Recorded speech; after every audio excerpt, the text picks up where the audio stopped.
Hai semua, perkenalkan nama saya Sarah Delia dengan NBI 11519000286. Pada kesempatan kali ini saya akan membahas mengenai menurut salah satu ahli yakni Sugiono, variabel merupakan segala sesuatu yang bisa berbentuk apapun yang sengaja ditetapkan oleh peneliti untuk dipelajari dan diteliti agar bisa memperoleh suatu informasi terkait hal yang dipelajari tersebut guna menarik suatu kesimpulan. Maka, secara garis besar atau secara singkatnya, kita dapat mengatakan bahwa variabel merupakan segala sesuatu atau sebuah objek yang ditentukan atau ditetapkan peneliti guna mendapatkan informasi yang dibutuhkan atau untuk menjadi suatu objek yang akan diteliti oleh peneliti tersebut. Variabel sendiri memiliki beberapa fungsi, yakni untuk menguji suatu hipotesis, lalu untuk membantu peneliti dalam mempersiapkan alat dan metode dalam pengumpulan data, serta membantu untuk mempersiapkan metode sistem analisis yang akan dilakukan oleh sang peneliti dalam suatu penelitian.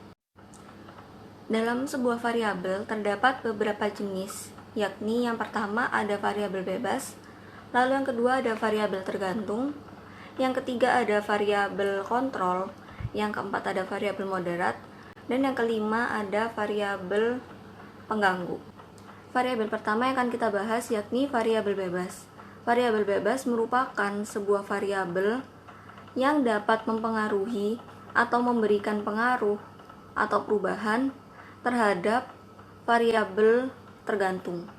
Jadi, variabel bebas ini memiliki kaitan erat dengan variabel tergantung. Variabel tergantung sendiri merupakan sebuah variabel yang dapat dipengaruhi atau yang terkena pengaruh oleh variabel bebas. Kedua variabel ini memiliki nama lain, yakni variabel bebas sendiri merupakan variabel independen, sedangkan variabel tergantung adalah variabel dependen. Sebagai contoh, kita dapat mengambil sebuah judul penelitian, yaitu pengaruh new media terhadap penyebaran berita hoax. Dalam kasus ini dapat kita kategorikan bahwa new media merupakan variabel bebas, sedangkan penyebaran berita hoax merupakan variabel tergantung.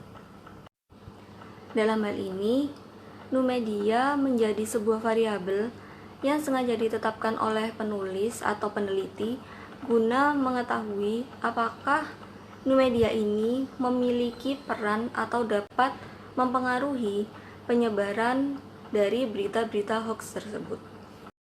Contoh lain yang dapat kita gunakan adalah dalam sebuah judul penelitian, pengaruh game online terhadap hubungan sosial generasi milenial.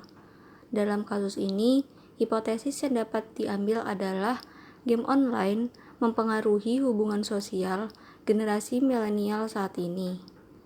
Dalam contoh ini, dapat kita kategorikan menjadi yang pertama, variabel bebasnya ialah game online dan variabel tergantungnya ialah hubungan sosial. Dalam judul penelitian ini, game online yang dapat mempengaruhi atau mampu mempengaruhi hubungan sosial dari generasi milenial tersebut, yang dimana hubungan sosial ini dipengaruhi oleh game online yang merupakan variabel bebas. Yang ketiga, terdapat variabel kontrol. Variabel kontrol sendiri merupakan sebuah variabel yang faktornya dikontrol oleh peneliti guna menetralisasi pengaruh atau dampak dari variabel tersebut. Dapat dikatakan bahwa variabel ini sengaja dikontrol atau dibuat konstan oleh sang peneliti. Contoh dari variabel kontrol ini dapat kita ambil dari sebuah judul penelitian, yakni pengaruh eksistensi di sosial media dengan kepercayaan diri remaja di Surabaya. Dalam hal ini dapat kita tetapkan sebuah hipotesis bahwa terdapat pengaruh dari eksistensi di sosial media dengan kepercayaan diri remaja di daerah Surabaya. Dalam hipotesis tersebut, kita dapat mengkategorikan bahwa variabel bebasnya ialah eksistensi di sosial media dan juga variabel tergantungnya ialah kepercayaan diri dari remaja di Surabaya. Lalu, untuk variabel kontrolnya sendiri merupakan remaja serta Surabaya. Mengapa demikian? Remaja serta Surabaya merupakan sebuah faktor yang sengaja ditetapkan oleh penulis agar penelitian dari si penulis ini tidak mengarah kemana-mana atau tidak semakin meluas.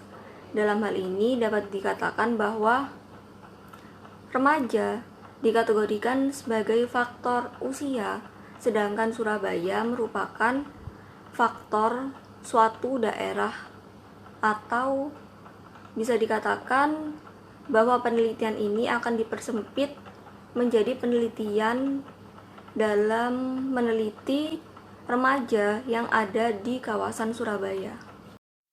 Contoh lain yang dapat kita gunakan untuk mengetahui mengenai variabel kontrol ini ialah dalam judul penelitian dampak fandom K-pop terhadap kreativitas remaja perempuan. Dalam judul penelitian tersebut, dapat kita ambil hipotesis berupa fandom K-pop dapat memberikan dampak terhadap kreativitas remaja perempuan. Dalam hal ini, kita dapat mengkategorikan variabel-variabel tersebut sebagai berikut. Variabel bebasnya ialah fandom K-pop, variabel tergantungnya ialah kreativitas, di mana fandom K-pop inilah yang mempengaruhi kreativitas para remaja perempuan tersebut. Lalu variabel kontrolnya atau yang ditentukan oleh peneliti ialah remaja yang merupakan faktor usia dan juga perempuan yang masuk ke dalam faktor jenis kelamin. Yang keempat ada variabel moderat. Variabel ini merupakan sebuah variabel yang sengaja ditentukan atau diubah-ubah oleh peneliti guna mengetahui apakah variabel ini dapat mengubah atau mempengaruhi hubungan antara variabel bebas dengan variabel tergantung. Sebagai contoh, kita ambil dalam judul penelitian pengaruh sosial media TikTok terhadap kreativitas generasi milenial. Dalam hal ini, variabel bebasnya ialah sosial media, lalu variabel tergantungnya ialah kreativitas generasi milenial, dan variabel moderatnya adalah TikTok. Mengapa TikTok? Di sini peneliti sengaja menetapkan sosial media yakni TikTok untuk mengetahui apakah TikTok ini dapat mengubah atau mempengaruhi hubungan antara variabel bebas yaitu sosial media itu sendiri dengan variabel tergantung yaitu kreativitas generasi milenial. Apabila variabel TikTok ini dihilangkan, kita bisa menentukan atau melihat apakah variabel moderat ini dapat mempengaruhi atau memberikan pengaruh terhadap hubungan antara variabel bebas dengan variabel tergantung. Lalu, variabel ini juga bisa kita ubah-ubah atau bisa digunakan menggunakan variabel lain, yaitu misalkan sosial media Instagram atau Twitter atau YouTube. Dengan mengubah variabel ini, peneliti dapat mengetahui apakah variabel ini benar-benar dapat mempengaruhi hubungan antara variabel bebasnya, yakni sosial media, dengan variabel tergantungnya, yakni kreativitas generasi milenial. Dalam hal ini, variabel tersebut dapat menentukan atau mempengaruhi hipotesis dari suatu penelitian.